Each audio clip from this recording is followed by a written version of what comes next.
له مرګ 1 دقیقه مخکې څه کیږي؟ آیا تر اوسه مو په دې اړه فکر کړی دی چې له مرګ 1 دقیقه وړاندې څه شی وینئ؟ مرګ هغه حقیقت دی چې په ټولو انسانانو راتلونکی دی، کاملا لکه نړۍ ته راتلل چې په هر انسان په ټول ژوند کې یو ځل راځي. خو یو لوی فرق یې له تولد سره دا دی چې په دیني اطلاعاتو سربیره هیڅوک هم د هغه کم او ډیر تکلیف لرونکي وخت په اړه چې په هر انسان راتلونکی دی نه پوهیږي. د همدې لپاره ساینس د دې کمې خو ډیر راز لرونکي لحظې په اړه مطالعات سرته رسولي چې په اړه به یې په دې ویډیو کې معلومات درکړو.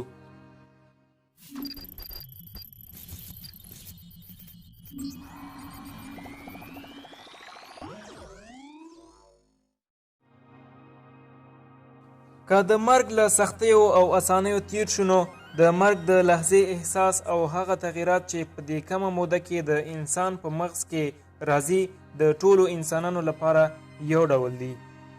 د انسانانو ترمنځ 2 سواله چې لومړی له مرګ مخکې څه ډول احساس کوو او دوهم د مرګ په وخت کې به د څه په اړه فکر کوو ډیر رایج دي. د امریکایي ساینسپوهانو یوې ډلې د هغه څیړنو په اساس چې د مړو او یا د مرګ په حالت کې انسانانو باندې سرته رسولي د دې ښکارندویي کوي چې انسان له مرګ څو دقیقې وړاندې او د مرګ په حالت کې داسې احساس کوي لکه کوم ډارونکی فلم چې ګوري.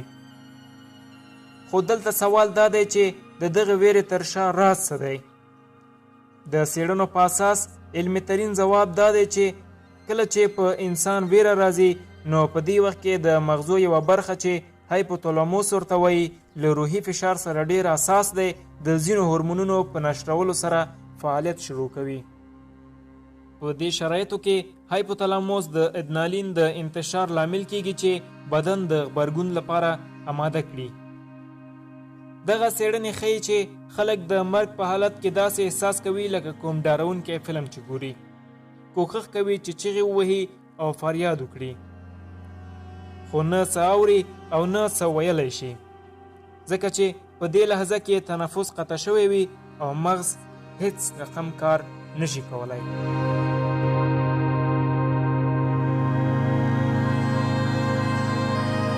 درنو کتونکو، که غواړئ له دیني، اجتماعي، تکنالوژیکي، ادبي او نورو ډول ډول جالبو او حیرانونکو ویډیوګانو څخه خوند واخلئ نو د دې لپاره د مهربانۍ له مخې زمونږ چینل سبسکرایب او ترڅنګ یې د زنګ نښان ته فشار ورکړئ.